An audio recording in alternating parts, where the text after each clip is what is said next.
love you, Susie Q. That has been stuck in my head for a long time.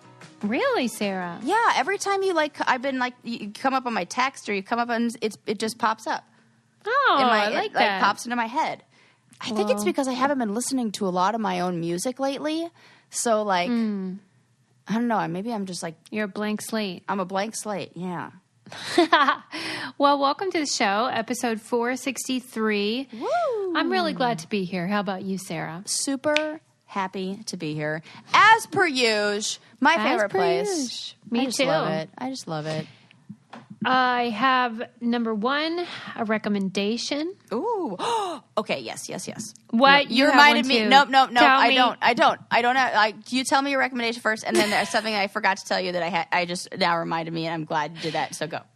Okay, so on Netflix, there is a series called The Song Exploder, and it's based on a podcast, I think, with the same name. And I think there's only like 5 episodes or something. And each episode they do a different song and interview the artists. Ooh. And they explain how the song came to be, how it was produced, what it means, the sort of cultural implications of the song or personal implications, like if it's about something in their life. And anybody that enjoys music, as I do, will really love just hearing sort of behind the scenes on how, for example, episode 1 was Losing My Religion by R.E.M. And that song is such a great song for... Creepy music video and memorable music video. Yeah. And, you know, it's a mandolin is the main instrument, which is weird, but it's the super big hit pop song. And it was delightful, and I just thought... And just wanted to recommend it to the audience. If you're into music, you might like it. And it's all different genres. In fact, the other songs in the series I've never heard of, and I still enjoy it. Like, you don't need to know the song to like the show. Oh, I love that. And it's kind of like how a hit becomes a hit, or what? Yeah, and sort of like why the artist chose, why did you put they separate each track, they isolate each track, and play it on its own. So you can hear like the vocals and then the percussion. Wow. And it's so beautiful. It's just great. I love that. It's fun. Well, and you have such an ear, so I would imagine like if you're somebody who enjoys music, then... Well, in the first episode with R.E.M., they isolated the percussion and played it for the drummer, and he was like, I didn't even remember making that part. And then he's like, play it regular, like play the the song. And then he goes, oh my gosh, you're right, it is in there. And like, this is his own hit song. Oh my god, that's so cool. Oh yeah, I definitely want to see that. If even the artist can be surprised after hearing the song a gazillion times, that shows you something. That's really cool. Yeah, so watch that. Yes. And then I did you tell me your thing, and then I want to tell you one more thing. Well, I did, when we were having our, gushing about how much we loved the Great British Baking Show. Yeah. I had only seen, even though I knew new episode had been coming out, I had only seen season 7, and then I started going backwards. For some reason, I was, resisting, watching the newest. Right. I had no idea it took place in real time.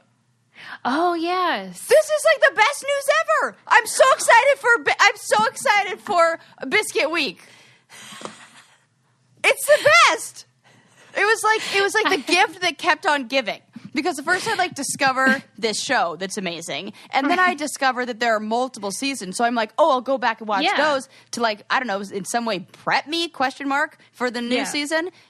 Doesn't make sense. And then I'm like, oh, I should see what Susie's talking about and what this new season's like with this new host. And then I click it and I'm like, what? It's happening now? I thought it was recorded way before. So this is amazing. And that's all. I had to update you on my... that was really cool that they adjusted the production to deal with the pandemic. Because usually because England is so small, when they're not filming, they just go back home and practice baking and then come back for the next episode to film. But they couldn't do that during the pandemic, so they're quarantining and filming, which is more like an American reality show because we're all quarantined essentially anyway. You might see increased stress on this one and a little more like tension. Yes, but I just love it. It's amazing. But like I texted Sarah last Friday because the new episodes are released one at a time, so you can't binge the new season. You just wait for Fridays when they come out. And I text Sarah and showed her a screenshot when Adam texted me and goes, "Babe, it's biscuit week. # pumped." And like he genuinely was. He wasn't being silly. Right. And I got it. Because biscuit week's a big week, man. Bread week. Oh, Cake week. Cake week. Question mark on dessert week. They have, is it like trifles or something? Well, yeah, but it's like, is it dessert an umbrella term? You know what? It is weird because you know how when Adam says, "Do you want dessert?" he says, like, "What do you want for pudding?" They call all desserts pudding. I was thinking it was a breakdown. It was like a one of those. I think it might be like, because usually I'm like, is this Adam or is this England? I think this might be an England question. I love that. I think it's an England thing too. Okay, so dessert is like probably something specific. Ooh, you need to ask Adam what a dessert is. Yeah, I will. That's why I pictured like a trifle or something. Yeah, because elaborate. I think like Baked Alaska was one that was on there. Baked Alaska. He loves Baked Alaska too. That must be a British favorite. Or like a 1970s thing. Or like True. 80s thing. True. Or and like maybe delicious. How does he feel about cruises? Because I feel like they do that on cruise ships. Does he like those? Stop it. Maybe he just loves cruises, but he can't talk about them because he's married to you and he knows how you feel about them. Yeah, and he knows that you would like shame him for it. Yeah, what if he loves all the stuff I hate, like hammocks and camping? So far, you're naming all the things that I love, and the chances of him liking those things, because Adam and I are very similar, pretty high. So I'm going to go with probably. I bet he does enjoy a cruise and a buffet. We're doomed. Doomed. Okay, next I just wanted to say that I'm super excited because you know how I write to prisoners. Yes, I do. And I have been writing to a person for 3 years, and they finally wrote me back. Wow. I'm super excited, so I wanted the Brainiacs to be excited with me, which is Mark David Chapman, who murdered John Lennon. So excited. Oh my God. Susie, it's like all the blood just like left my body for a sec. Why? I don't know, because it just makes something that feels like it doesn't exist in real life all of a sudden very real. Yeah. Like it brings that right here. Yeah, because he wrote me via the JPay, which is their version of email. And I saw it in my inbox and I was like, oh my gosh, like I've been waiting for so long and there it is. And, you know, as they all are, he's super nice and wants to talk about books and religion and stuff like that. As they all do. Wow. What is the thing that you think got him? What was the hook? That got him to write back? Yeah. I'm still confused by it because the last letter I wrote him was probably a year ago. And then once I wrote him via JPay and responded, then he's writing like every day. So I don't know what the holdup was. Maybe there's a queue and I just like made my way up in the front of the line. Or maybe that with, I don't know, the pandemic or something, people's attention is turned to other places, and maybe the people who have been writing inmates are not doing that as much. Maybe. Who knows? I don't know. This is totally like I have no reason for why that would be, but I'm trying to think a lot of them what's can't changed. have visitors right now, so maybe the inmates themselves have more desire. There you go. No inmates, no visitors, so more need a need to connect. And even if he had never really gone on there before, and maybe somebody that he was I don't know, near or around or talked to said, yeah, I use this, and then he was like, ooh, I'll get on there, and then he sees your message. Maybe. Ooh, there's a whole story. I'm just excited because I mean people are fascinating, and those fringe characters, they are a fascinating breed. Well, I wish you luck in your interviewing process, and that he's open, and I don't know. Yeah, so but far not so good. Too, maybe. Right. Hope he doesn't like me too much. One thing we all like too much, and maybe there's no such thing as too much, is best fiends. Yeah, no such thing. There is. I mean, you know when you're in bed, 2:00 at night. I know. 2 o'clock in the morning. like- I said at night. That's me actually in the morning. So I haven't gone to sleep yet. But Best Fiends is such a fun escape of this crazy world. It is such a fun game where they have challenges that you can do. I do it with Lincoln, but you can do it at any age. And they have new characters all the time. And it feels so good. Like you feel like you've accomplished something when you get to the next level. yes, let's see what level I'm on. Let's see. Yeah, let's see. let's brag pull about that. up. 485. Wow. That's really actually impressive to me. Well, I work hard, play hard, Suze. I always want to do a tweet where it says, like, people that say they work hard, play hard, do not work hard. This might be true. Play hard, play But hard. Sarah would be the exception to that. It's just a really fun mobile puzzle game. Has over 100 million downloads and counting. It's a very good way to decompress and still stay stimulated. But the fun never ends. Just download Best Fiends free today on Apple App Store or Google Play. That's Friends without the R, Best Fiends. Okay. Onward. Okay, so first thing to discuss. How about a pickle a day keeps anxiety away? I That believe this. was- Okay. Really? And here's why. Okay. Because that's like, there's, you know how they say like the perfect diet's the Mediterranean diet, and there's like Yeah. always something that's pickled, like a pickled element to it, whether it's like pickled onions or even cucumber. There's like pickles like that go with that. Or I feel like something pickled is like probably good. I don't know. Does it have something to do with like bacteria and digestive enzymes or something? Yeah, like it's, kimchi and all that stuff that has been shown to be good for your gut. But I was curious about why specifically helps with anxiety. And from the way that the article read, it sounded immediate. Like it sounded like if you're nervous. Yes. Well, 'Cause get I me thought a they jar meant- of pickles. I thought they meant like, if you eat one every day, then eventually you'll see these results that your Right, anxiety same. lessens. But this was saying like if you're worried about a meeting or a big Stop important thing, it. eat a pickle or something, a sauerkraut. Okay. Let's think about why. Do they tell you why? Well, it said about the bacteria, and then that specifically social anxiety and neuroticism were Stop. decreased. That's insane. I know, but they don't really know why. They're still like trying to figure it out. You gotta pick 'Cause it for said your that- issue, man.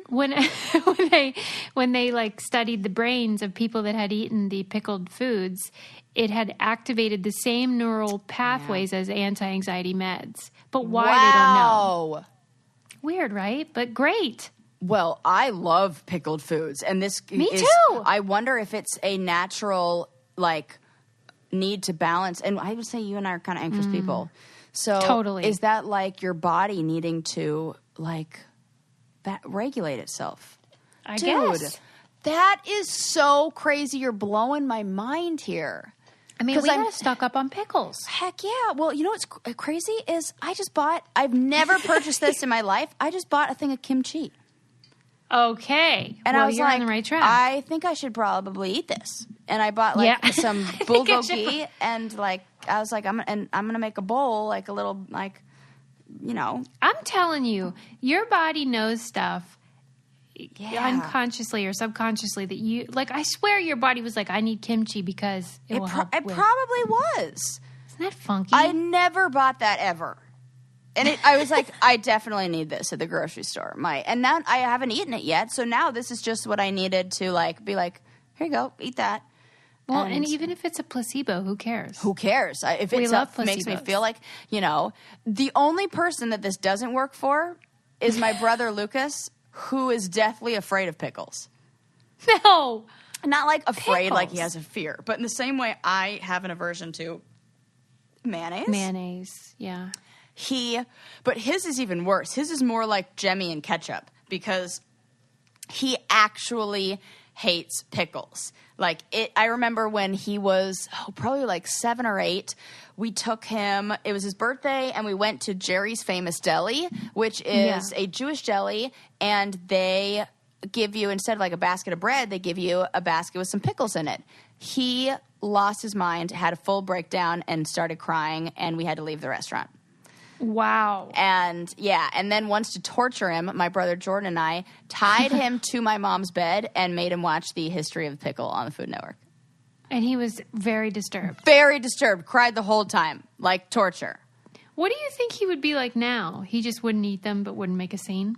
Yeah, he wouldn't make a scene. We've recently talked about how he didn't like them. And then we also talked about how it was really fucked up that Jordan and I did that. So my apologies, Sarah. Lucas. I did say, listen, I made a mistake. I've since cleared the air or apologized or whatevs. But it wouldn't work for him. But wow. Then I think about a baby who's cranky and just shoving a pickle and letting it suck on that for a little bit. Does that work? Yeah, I mean, I don't know if it decreases anxiety, but it is fun to give a baby a pickle. And or they make that funny face. Like that. Oh, it's so cute. Because that's where my mind also went with this. What if it's something where it's overstimulating? That makes sense. Something else. Kind of splashing water. It's like that thing we learned about the brain and how you can get rid of an itch if you put the mirror in a certain place on your body. Right. So it's like that where you're just distracting your mind. Yes. And then I was thinking about the cold water study with the duck or something like that. There was some study that you were talking about how it reduces stress or anxiety or an anxious response or I can't remember, but for some reason ducks. This is what's so funny. Ducks were involved. Have pieces of information. Right. We know just enough to be dangerous is really what this is. It's better than nothing. Whatever. Okay. Another bit of good news is that a new cheese was invented during the pandemic. I'm super stoked about it. I know you're not a cheese lover. But no, I'm a cheese lover, just not in its melted state. Right. Okay, well, you might like this one because what happened was these cheesemongers were left with all this Munster cheese that doesn't keep very long. Yeah. And, the lockdown happened and they were like, great, now we have all this Munster cheese and nobody to eat it. So they decided to experiment. Typically with Munster cheese, you go down into the cellar and 3 times a day you have to wipe off the humidity, and that's what gives it its signature flavor and rind on the outside. Mm-hmm. But they were like, fuck it, we're not wiping that goddamn humidity off. We're just going to let them live. Yeah. Let them age naturally. And in so doing, they ended up with a different kind of cheese that was very mild in flavor, and then they offered it to their kids, and their kids couldn't quit eating it, and they were like, okay, we're on to something here. You can't tell me that there hasn't been a situation where some Munster maker forgot to go wipe his cheese and hasn't created this before. This could have been invented with somebody who was just distracted for a season, right? You're like, if I were a cheesemonger, this I would be. If I could have done this. The solution is do nothing? Yes. Okay. That's my what kind else of can we cheese apply? production. Right. I'm like, what else can I apply the same logic to and get some cool results? Yeah, and they named it oh my gosh, that's so funny. Le Confiné or something, which means the confined or in confinement because it was made during lockdown. That's cool. Yeah. I like that. I like the wow, you know what? They say that you can't reinvent the wheel, but you can, however, reinvent a wheel of cheese. Yes. Right. And isn't that the good news we all needed at this time? Is. There you go. Huh. Maybe I wonder if I'd like that. Well, apparently kids do.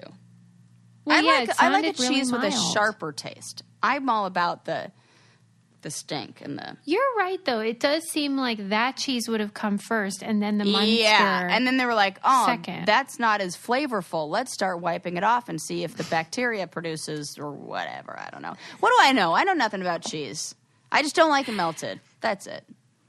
That is strange. Do you think that you had a bad experience with it? Or no, what? I think I just relate it to food that makes me feel not good. It causes me to have an upset stomach and like too greasy and all that. And it's just like, it's more That's that. all she wrote. Yeah. Yeah. Well, I'll tell you what. By the way, I got in a package something that I definitely do love, which is the brand new. I hope you got one too. What? Brand new Quip toothbrush that's all black. My gosh, Suze. Don't lower your voice. I am saving it for Ren, and I'm going to give it to him for his birthday because he's been asking for this for so long. Yes. And I'm so excited to give it to him. I like opened it up and I went, and then I had to hide it. And they're like, I hid it to give it to him because he's been like, I really want that one. And so now he gets it. I told you about this a whole long time ago. I and you were didn't like, think it was going to be that cute. It's so cool. Like the toothbrush itself, like the actual bristles, and then the body of the toothbrush and the holder are all this really gorgeous matte black. Yes. And it's sort of like, thank Christ someone actually made toothbrushes lovely. Yeah. And attractive. And they're smart brushes. So you can get the Quip app and connect it to your I didn't even know that. Toothbrush, and it'll track when and how well you brush your teeth. That's good. Oh, this is a great gift. I know. I'm like so passionate about it. I can't get a hold of myself. I'm going to take a picture and post it because you guys are going to be like, oh, yeah, I need that. And with my black and white themed house, hello. So cute. Yeah. It had the thing that you use to mount it on the mirror, you can use as a travel cover as well. You can pop it off the mirror and then just take it with you. It's just less clutter because it sticks to your mirror, like I said. But now with this black one, it's even cuter than before. But it helps you with your routine. It vibrates, like I said, so you know how long to brush, and you know you're doing a great job with it as well. Start getting rewards for brushing your teeth today and go to getquip.com/braincandy right now to get your first refill free because they send you a refill every 5 months to replace that head. And that's your first refill free at getquip.com/braincandy, spelled GETQUIP.com/braincandy. Quip, better oral health made simple and rewarding. Yeah. Oh my God, I love rewards. Me too. Okay. I also love clean teeth. So, well, that's what was I saying that on the air about? Was that before we started recording?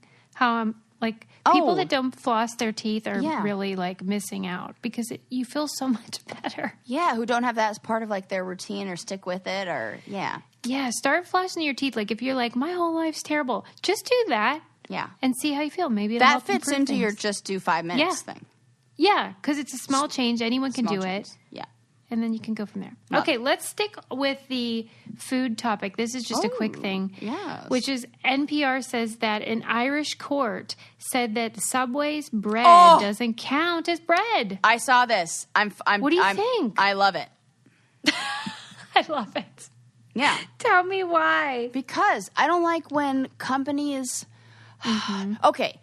I went to the grocery store the other day because I was trying to decide, like, I wanted to make, like, a real nice breakfast for us. And I was like, I'm really craving cinnamon rolls. So I went and I looked at the cinnamon rolls.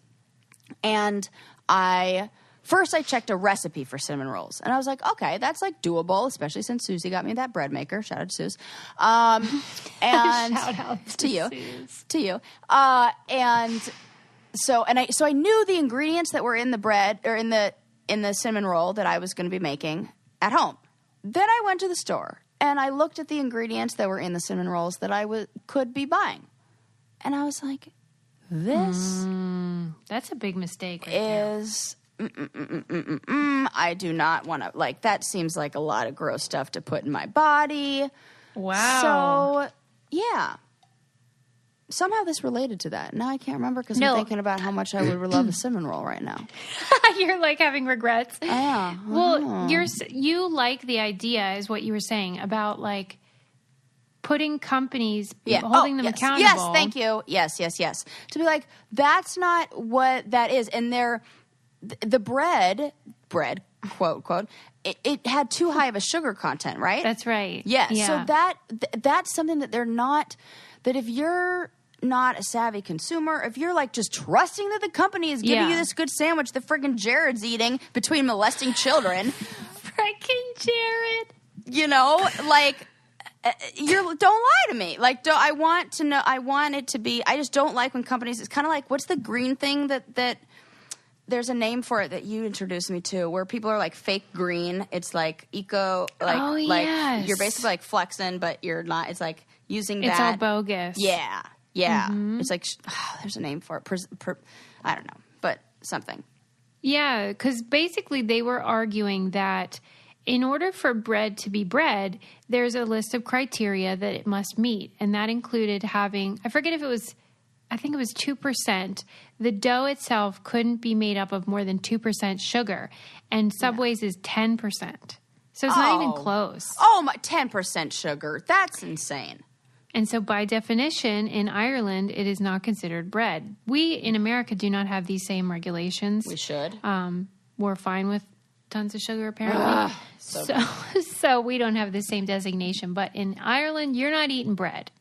Yeah, you're not. You're eating a dessert between... It's a sugar loaf. It's a sugar loaf. Oh, my God. Sugar loaf sandwich, which sounds delicious, by the way. I'm hungry. And, like, now, don't you feel like bamboozled? Because, like, sugar, like, it's supposed to... If I'm getting 10% sugar in that, I want it to freaking taste like that. Exactly. That doesn't taste Give me like... a Snickers. Like, yeah, exactly. I'm like, what a waste. What a waste of my daily intake of sugar on something where I don't even get the, you know? Yes, yeah, in a savory item. Plus, ketchup's like that, too. Yeah, that's sneaky like that, too. But you're very strict on your ketchup. I'm a little more, like, loosey-goosey on that. And I get, like, the organic kind that's low sugar and all that.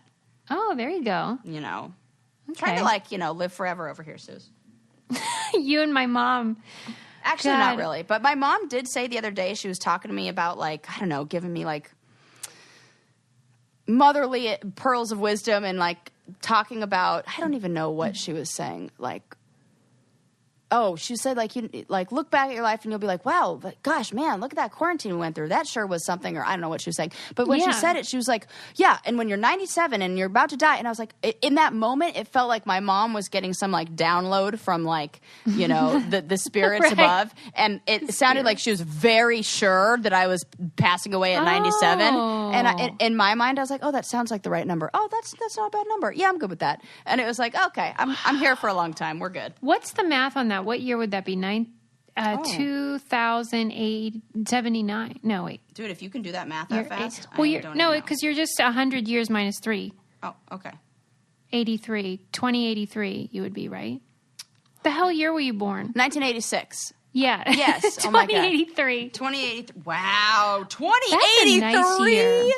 You got plenty of time. Imagine what this world will be like in 2083. I can't even wrap my head around that right now. I think that's good advice by your mom, though, because we as people who experienced 2020 can do that whole thing that old people do, where it's like, when I was your age, or I went through this, the war and whatever. We didn't have one of those. I can't wait to lecture about walking to school uphill both ways. Exactly. Yeah. We've got our thing. That's fun. Yeah. Okay. Moving on. I'm mad because Facebook banned an ad for period underwear. Oh, God. They're like New York City subways. They did. They did a very similar thing. They banned the ad for period underwear because they used red blood. What are we supposed to do? That stupid fucking blue liquid that you're pouring into the... Can you believe? Because the blood looks like blood. And if it was blood from your head or your hand or something, it would be no problem. They're just grossed out that it comes out of our vagina. The most insane thing. I mean, here's so the thing. Mad. It is gross. But it doesn't... Yes, it is. But, like... We're not sitting here going like, oh, yay, we want it all over us. No, but we just don't feel like you need to hide it. How come I can literally see the red wedding in Game of Thrones where people are like blood everywhere? That's like glorified. You turn on any video game and you got like blood squirting out of anything. But when it comes out of our vagina, it's seen as profane. Come on. Fuck you. For Pete's sake. Fuck everything. Mark Zuckerberg. Yeah. Listen. That guy. That guy. I mean. That guy. I mean, it doesn't surprise me, but I'm still mad about it. Gosh. They said it violated the terms because it was provocative and offensive or something like that. It is provocative, but only because of people like them. So is the middle finger. Like, so, where's the line? Everything can be provocative and offensive. Halloween is provocative, offensive if you ask your mother.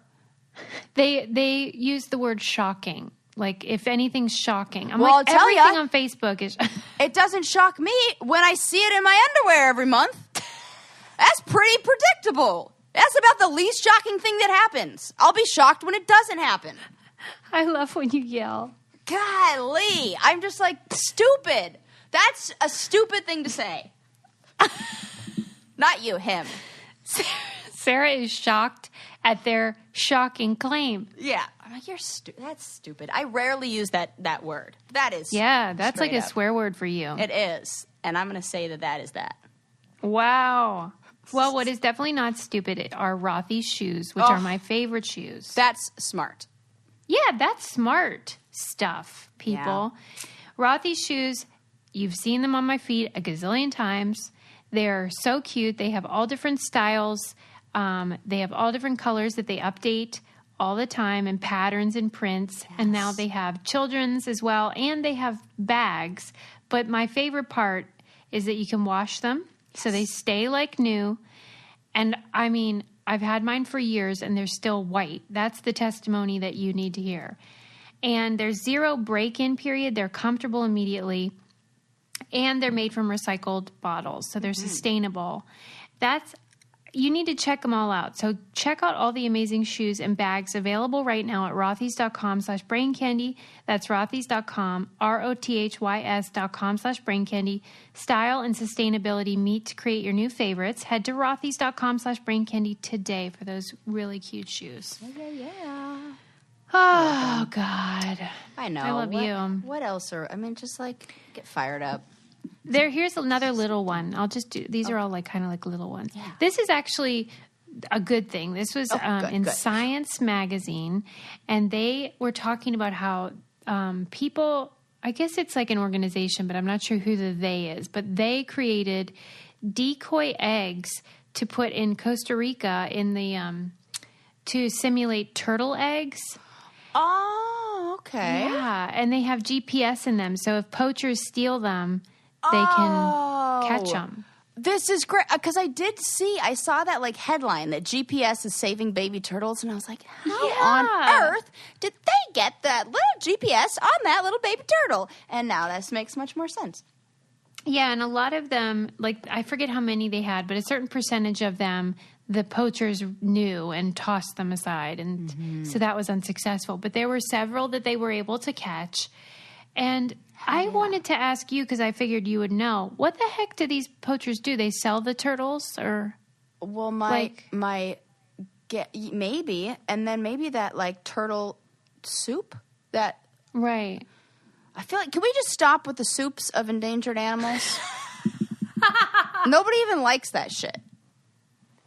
Right, because didn't they say that the shark fin soup, turtle yeah. It doesn't even have a flavor. It's just a thing. Right. And then that bird's nest soup. Stop. Stop what is soup. that? There's one that's like, oh, God. It's going to give me the heebie-jeebies. Is that a real bird's nest? Yeah. And then there's another one. But it's been like, let me see. Bird's nest soup.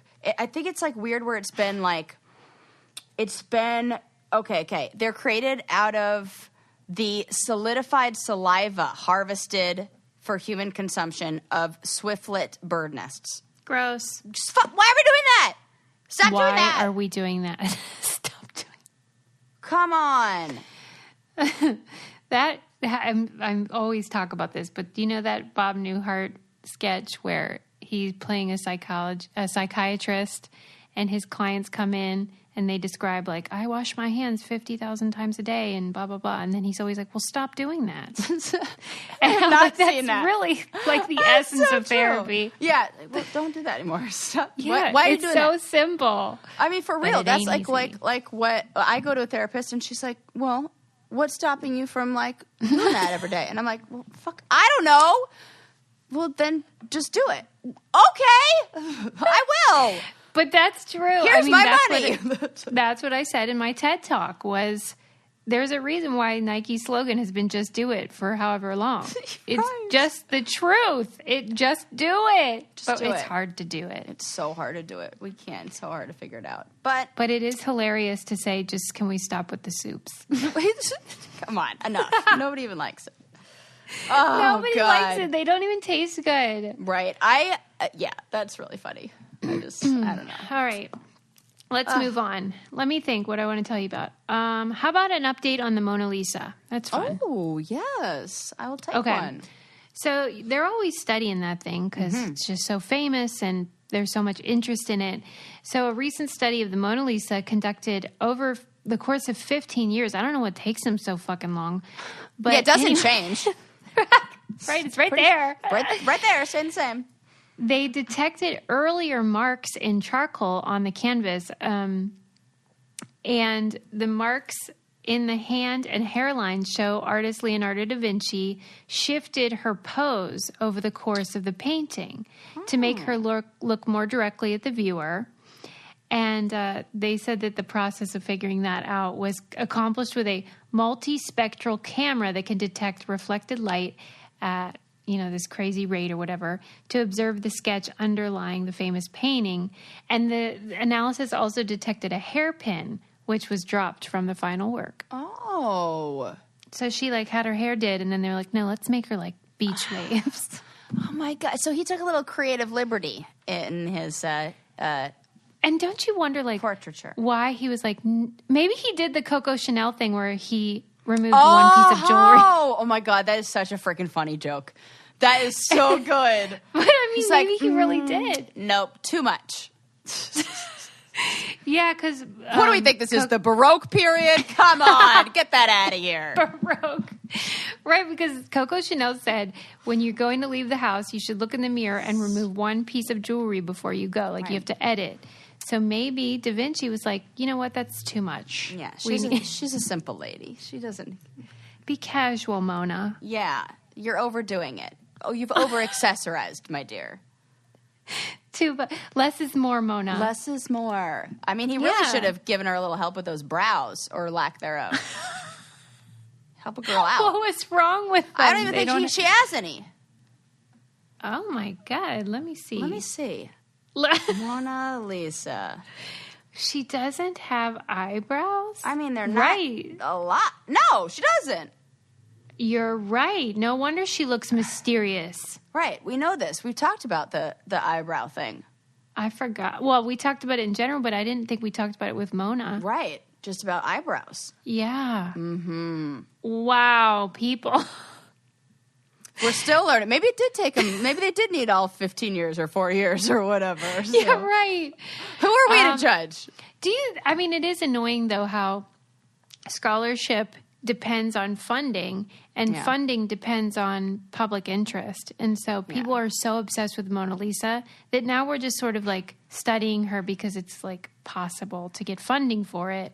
Yeah. This is my theory anyway, rather than other things that are less publicly appreciated, but maybe would be more consequential. Yeah, and it's... I don't even know why these paintings become so... It's got to be just the mass that it's more exposure and familiarity than the actual quality of the work. I'm not... Oh, my God. By no means am I saying the Mona Lisa is not quality art. Leonardo da Vinci isn't a genius. I'm just saying it's interesting that... we just get fixated. I don't even think it's the best work by Leonardo da Vinci. Yeah, I would agree. It's evidence, though, of how something could just catch on and become a thing. Yeah. And you can't always figure out why. Yeah. I did read, though, that there's a new painting they found in Australia that somebody bought for $60 that they think was Van Gogh. And I love those stories. Me too. Oh, the ultimate... What was that? Antiques Roadshow story. Yeah. Oh, I always love the episode of Will and Grace. If you haven't seen that one, definitely watch that. It's the best one. Just go. There you go. You're welcome. Oh, God. Yeah, because everyone wants to think that when they go to a flea market or an antique store or whatever, that they're going to find some sort of like the Declaration of Independence hidden behind some crappy painting or whatever. Right. And so it's so fun when it actually happens. Oh, it really is. And I do like hearing how the experts try to figure out if it is authentic, and they do all this work with like brush stroke style and stuff that I can't even understand, but yeah, I was, I can't remember what it was. It was some documentary I was watching on Netflix where they were looking at carbon dating, and they look at the levels of radiation or the levels of certain elements that are on the painting and the concentration of it from after, like we started using nuclear weapons, and and that we are now, because we've stopped using nuclear weapons and testing them and signed these treaties, which is wonderful and fantastic, we are losing the ability to timestamp these works of art. We are losing it? Yeah, because there isn't enough we can't test it. Like, there isn't enough. It's like we only have a limited amount of time that we can use this style of testing before it is depleted and it runs away. It runs out. Isn't that crazy? I can't remember where. I'm going to have to find the source for this. I think it's in that. Oh, gosh, I can't remember what it is. But I'll find where I saw this because it was really. I was like, what? And yeah, it's like great that we have it, but it's going away. I thought you were going to say just that basically everything and everyone is radioactive now. Like we're all Marie Curie. Yeah. Probably. Did you see that tweet that my friend Eileen did? This tweet that went viral that was like, she said, I told a guy I was dating one time that I was distant relatives with Marie Curie, and he said, it's pronounced Mariah Carey. Which is like the perfect mansplain moment. Yeah. It's pronounced Mariah Carey. Yeah. Oh my God. I hate it. Oh, remember that guy that Match.com response I got years ago where I think I said I loved entomology or I loved etymology, and he said I love bugs. And we were like, no, sir, wrong one. That's so cute though. Yeah. I mean, that's at least. But he did a few more things that were not. Okay. I feel like he did though. I don't remember. There would probably be a good overlap there. And the same guy that gets that. Yeah. For sure. He didn't get a date at the end. Sarah's going to be very excited because we have a guest that she worships. I'm so excited. Maybe you saw me freak out on Instagram about this. Jo Frost, a.k.a. the Super Nanny, is, a national treasure. She does live in America now, so we can claim her as our national treasure. Oh, my God. Queen of chore charts. I should say enforcer of all chore charts, which I just love. Yeah. Timeout chair. She holds people accountable. Naughty corner. Oh, I love a naughty corner. I love it. Well, okay, so you know how I often put out calls for our listeners to write questions for people I'm interviewing. Mm-hmm. Well, this was unlike anything I've ever experienced because people have such reverence for her. Yes. Like there's a sense of honor that they speak about her with and gratitude. And first of all, you don't hear that very much in general, but you really don't hear it for many reality stars. Right. Yes.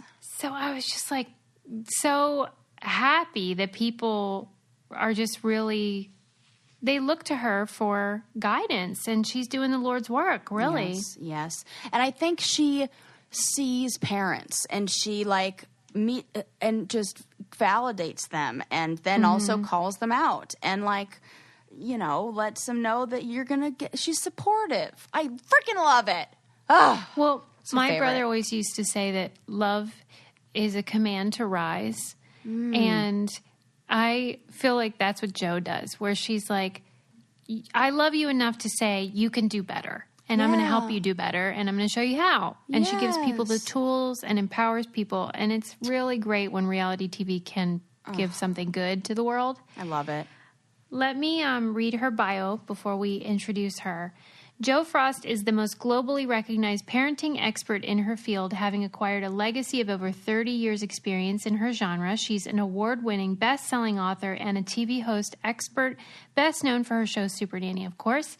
In addition, Frost is founder of Nanny Jo Productions, which has produced shows like Nanny on Tour, Britain's Killer Kids, and Extreme Parental Guidance. And also, she's my buddy on Twitter. That's how I got to know her. And so I don't normally reach out via DM to like celebrities who may follow me because I don't want to take advantage. Mm-hmm. But I just felt like a lot of people are struggling during the pandemic. Yeah. Oh. And people are having doubt and feeling like they're letting their kids down and their kids are going to be traumatized forever. And I thought, you know what, maybe she would come on and talk about that. So that was what the focus was of the interview. And people submitted so many questions that I just tried to cover it more generally, you know, the things they were interested in. So we love Jo Frost. Love. I'm so excited. I cannot wait. Welcome to the show, Jo. Hello, Jo Frost. Welcome to the Brain Candy Podcast. I'm so honored to be talking to my e-friend today. Thank you for having me. Hello. What an honor. And I'll tell you what. So whenever I put on our page that we would be talking and said, submit your questions to our listeners, I have never, ever received a response like I have for you. People treat you with such reverence and like you're a goddess, which, you know, that must be nice. So what I'm wondering what it's like. We're all goddesses, darling. We're all goddesses. That's what I'm saying. But do you feel like walking around in your skin is an interesting experience because of the reaction you get from the faces you see? It is an interesting experience because, of course, you know, I was doing this before I was doing it on camera. So it was a whole new experience coming to America 16 years ago and actually doing my work on camera because of the opening of the beginning of the reality genre. And now for the evolution of that where it's very much scripted and there's hardly a lot of non-scripted factuality. It posed a lot of questions in the beginning. Like, is this woman for real? Is she an actress? No. Are those kids acting? Is this family really that extreme? Like, are they really having these issues? And once we got past the first sort of couple of seasons, I would say, people realized, oh, this is what she does. This is her life's work. This is her career, you know. We're just taking what she does, you know, for a living and seeing that under the guise of, you know, the Super Nanny show then as it was. So, you know, I think, you know, people were, I'm really, really fortunate. I feel very fortunate because I hear from crew, lots of different crew working in different parts of the world. They say not everybody's as fortunate as you are with people being so kind to them. But I think, you know, people realize, you know, I'm there to help and, you know, they realize that I was a stable in their life that became a mirror to so many families. And I, you know, am compassionate and I have empathy and I do deliver the truth and I'm no nonsense. And I think it was bloody well refreshing for so many Americans. Like, ooh, that hurt a little bit. It is the truth. It hurt. But you know what? She's delivered it and she's still here. And she's like, okay, so I'm going to roll up my sleeves too and put my hands in this bucket of muck too. So, you know, I think there was a real kind of respect for the fact that I wasn't doling out what needed to change. I was like, let's do this together. And I'm about to help you do that, you know. So the first sort of, I would say the first 10 years were really garnering that respect from the American public who were watching. And so there is that lovely warm reception that I had to get used to. I have to say it was a little bit bizarre in the beginning. My husband really helped me with that. I wasn't used to people kind of coming up to me and just throwing their arms around me or wanting to kiss me or in the middle of, like, you know, trying to order some fish at the supermarket or something. It was a little bit I was a little bit taken back by it at first. And I said, I feel a little bit uncomfortable, but I know it's coming from a good place. And my husband's, working in the business, said, it's, it's just it's just people who are watching and they're excited. And I guess I just became a little bit more, as the years went on, more confident with embracing that, and recognizing that it made truly the impact that it did, because I did not come from that world. I didn't come from the TV world.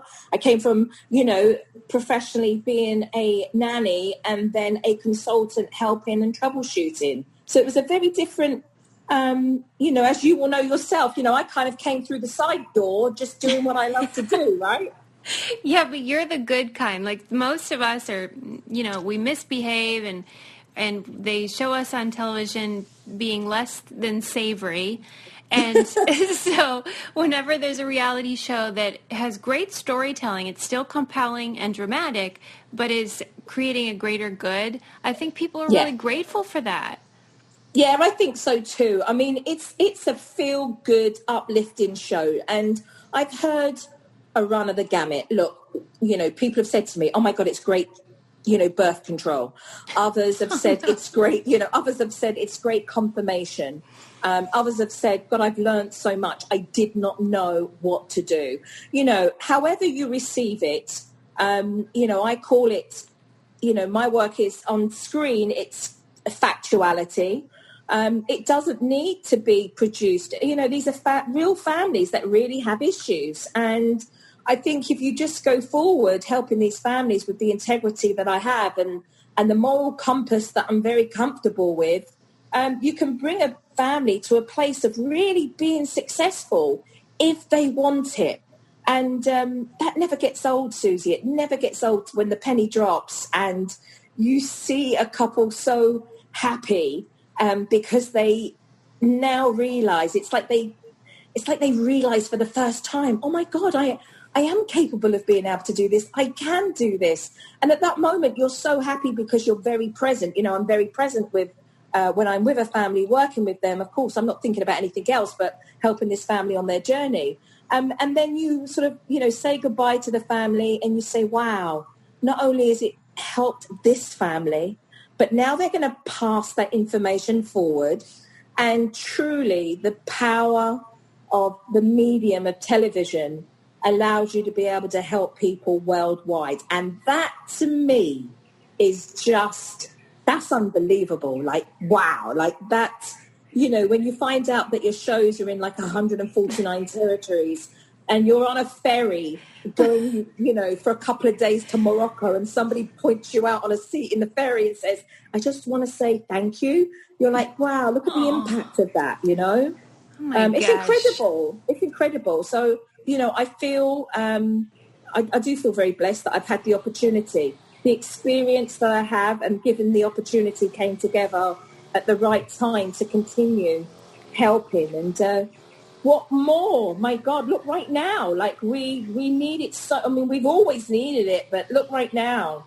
And that was the theme of so many of the questions, was this particular moment in time. And we're all so burdened with stress and worry and all sorts of other problems.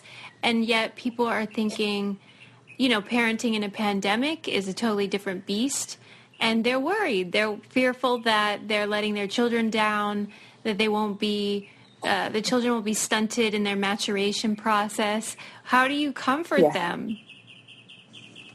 I think you have to put things into perspective.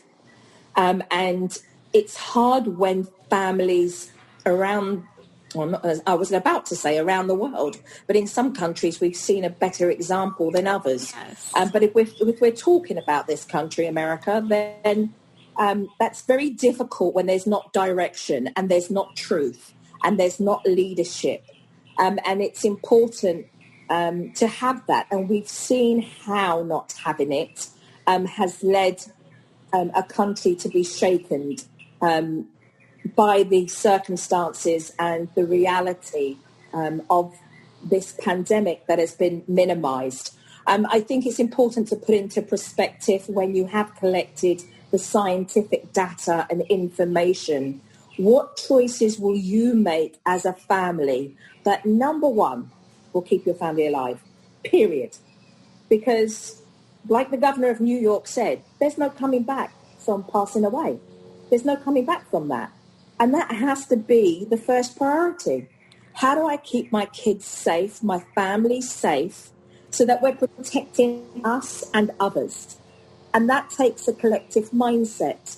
And Right. we have been living in one that's very, an individualism, right? Individualism is real. It's out there. Me, Yeah. myself, and I. So it has taken us to sit for a minute and recognize that our actions have true cause in saving lives. But I would say to many families, as I have, in the beginning, in March and April, we were in panic mode. We totally went into fight or flight. We now realize that this is the new norm.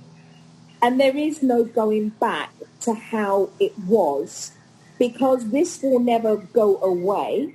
They will find a vaccine, the scientists, for this. And no doubt this particular virus will have a vaccine for it. And like the flu, over years will probably dilute itself, right? Yes. And become less and less strong in its strain. Right. However, the immediate is to recognize that this pandemic truly did highlight two things.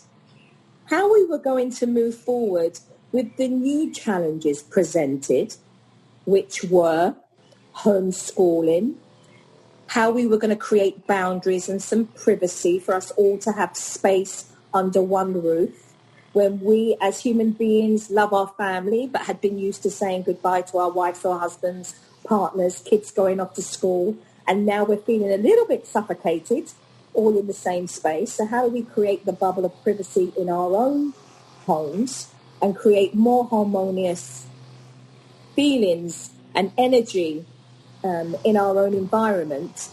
And how we move forward addressing the issues that have been highlighted because of the pandemic. So if you were already having challenging issues with your kids, if your communication was breaking down with your teenagers already, then COVID-19 just highlighted that. Yes. And gave you nowhere to run. You couldn't stay at the office later. You couldn't go on a vacation to make it go away for 10 days. You had to address the issue at hand and walk through it. You had to walk through it. So having helped over 1,200 people since March, it really boiled down to two boxes. The issues that have always been present that now became highlighted, and the ones that I was going to help families through because of the pandemic. Losing jobs, children who have lost parents that are now living with their older brothers and sisters or their aunties. The reality of older children sharing bedrooms and all getting on top of each other and arguing. Couples for the first time recognizing, oh my God, I love my husband, but he's driving me crazy. He's underneath my ankles. What am I going to do with this? I need my own space. And vice versa, So there were many core issues and those, and those families that just needed some techniques and some tools to be able to apply to not survive, but to thrive. Because I do feel that COVID-19, if you can take a moment to exhale, will help us to equalize and balance what we normalized. Yes. You have to remember, for 16 years, I've traveled around America and I've been to 48 states of this country and helped many a family, but also heard many a tale. Susie, it couldn't go on the way it was going on. Yes. Families we were normalizing not eating together and never seeing each other. We were normalizing the fact that we were never truly spending quality time with our family. Not quantity, but actual quality time with our family. That disables us to be more intuitive in knowing our children and trusting our gut instincts. we were honouring and comparing on social media those mums that were juggling 50 plates, saying, oh my God, look at her, I wish I was her. She's juggling 50 plates, she's doing so well. And actually, unbeknown to everybody, was a frazzled, emotionally burnt out mother. With pretty pictures. Yes, with those lovely pictures, Right. And everybody thought, oh, that's what we need to project, and followed the herd. Instead of just saying, look, this is me, this is it, this is how it is. We were over-scheduling, as if our children were going to miss out on the world if they didn't do violin, piano, hockey and football all at once. And thinking that our children are invincible and that they wouldn't be moody or tired as we're putting them through that. So now we're expecting our children to meet our ego expectations of a parent. Because if our child is doing all of this, never mind if they're exhausted by Friday, we might just look like a great parent, a perfect parent, So all of these examples is kind of how we've normalized our family. And a lot of those issues I was helping families with on the road, and it took the time. Like, these families have to take time off of work unless it's part of their story. So you saw me with the Osler family this season, helping this mother. They'd lost a child before. They were raising 2 boys, and her husband was a firefighter. So it was part of their story because he was gone away, But in general, if it's not part of the reason they're asking for help, these families have to take time off. They have to put the time in. They have to be willing to at least show up, right? Even if they're having trouble throughout the process, that's fine. I welcome that. It gives me an opportunity to, hear from their standpoint and to help them. But you have to be committed. And so we have the time to do that right now. We have the time to really look at what's not working for us and to prioritize what truly is important. And I've always said this, and we're in the middle of this right now because, everybody's coming up to voting in 4 weeks' time. But having good standards and family values and a moral compass and a need to raise our children with respect and good social conduct, I don't understand how that's been hijacked by the Republican Party. Listen, Joe, you know how I feel. I feel the same way. That belongs to everybody. Like, I help every family, regardless of your political views and opinions. So as a Brit, I really stood back and I'm like, how is this being seen as Republican? Because actually, this has got nothing to do with politics. Right. This is about families, regardless of their own views and their own opinions, raising their children to be well-adjusted, empathetic human beings, So it kind of puzzled me. And I needed to sort of speak out about it, No, I think it's so true. And I got chills when you were talking about the circumstances that we're in. It's a shame that it had to come to this for the, perhaps some improvements to happen. But I do hope that's the silver lining, that people start to see, you know what, the way it was not the best way.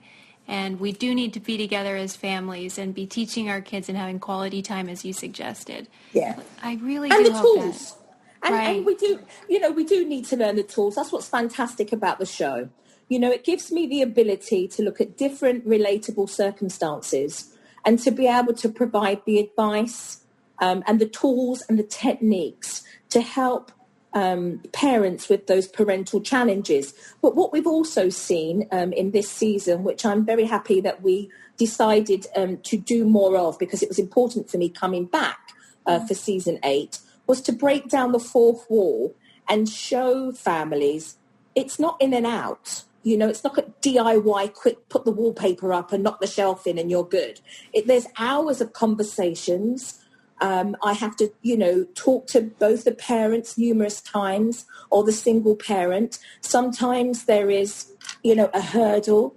Excuse me. Sometimes there's a hurdle that a particular parent is overcoming and then you go into, couple mediation and advice, as well as life coaching, for the want of a better word, through the endeavours of bringing them to a place of realisation, and leaving them with the work to do on themselves as they come together as a couple, recognising how they will be more happier with less.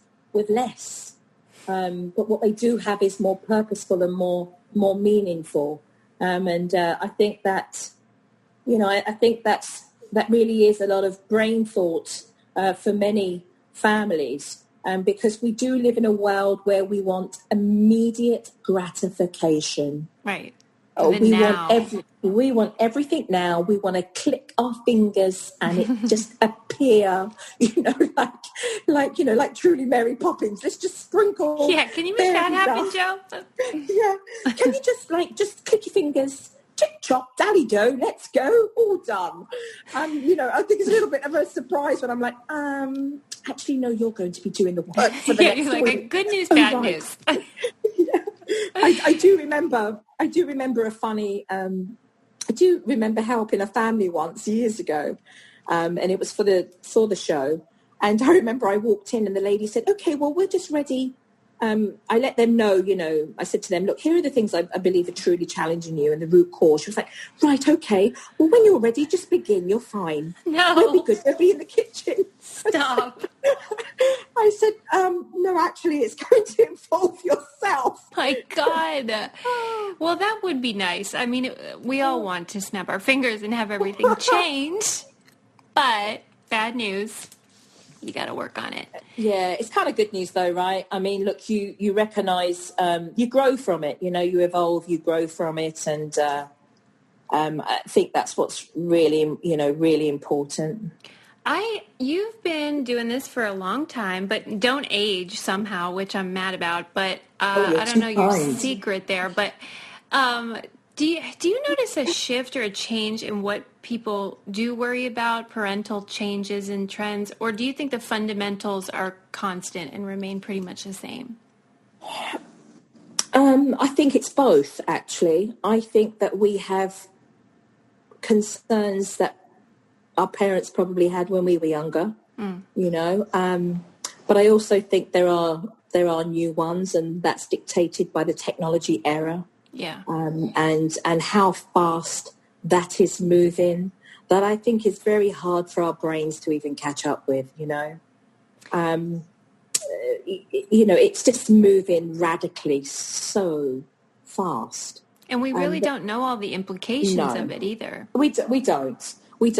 And, I help families as young as 6 and as old as young adults living at home with addiction behaviour to video gaming and spending too much time on their cell phones, and the real causes of that, and the underlying reasons. And I feel like, as I said, there were the situations of, families just, trying to get through and to put bread and butter on the table and to, look at jobs.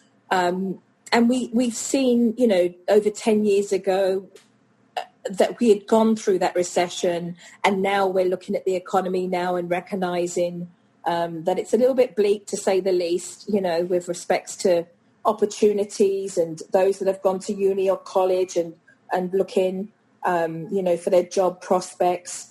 But I also think that we've come through a lot, and we can be very resilient if we're able to recognise that this is a phase and that we will push through it. I think there's much to be said for resilience and for not pandering too much, but to recognise and to validate and to work through. But I don't subscribe to the let's just sit down and do nothing then, I really do sit in the middle. I really don't sit in one box or the other. I really do like a balance, a compromise. Like the parenting trends, parenting trends to me are just trends. They'll go in and they'll go out.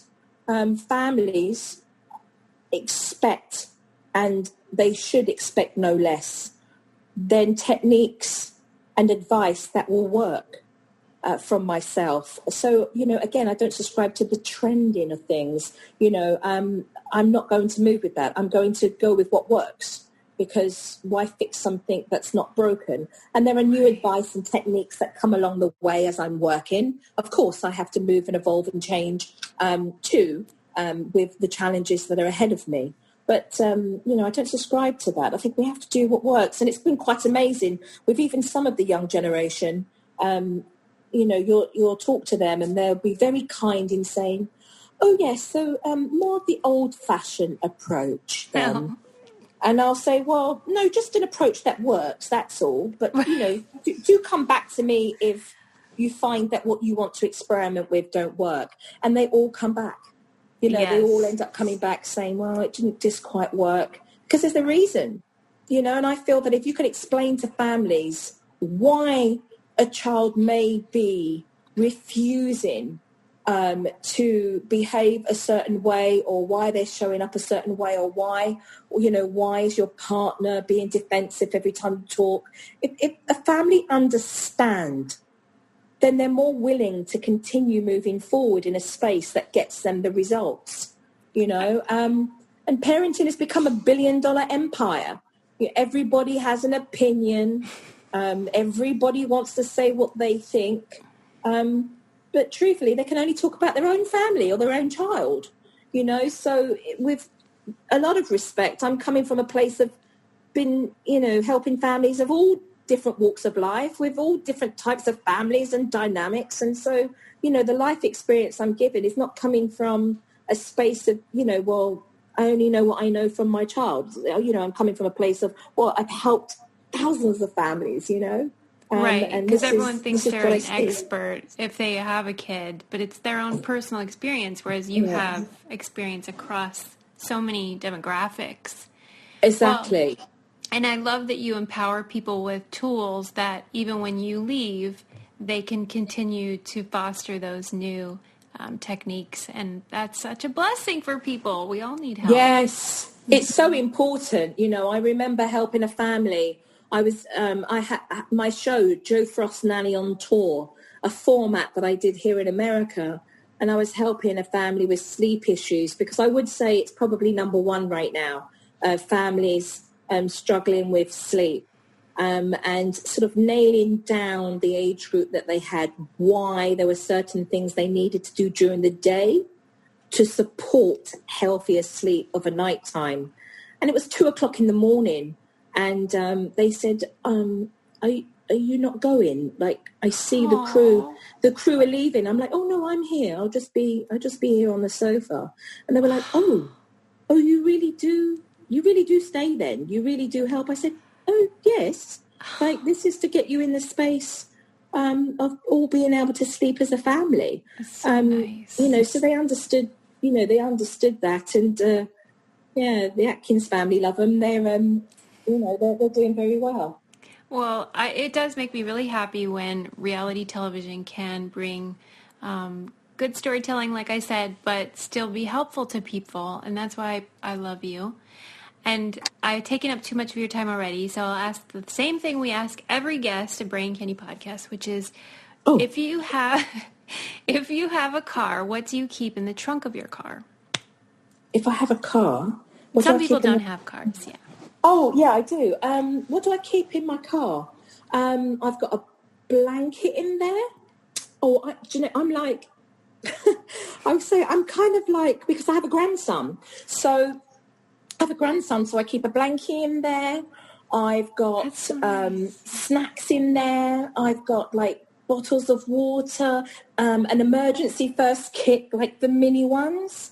So the nanny in me never went away. It's Susie. It's like when you've been driving around children all your life. I think only maybe 6 years ago, I took a muslin out of my big purse.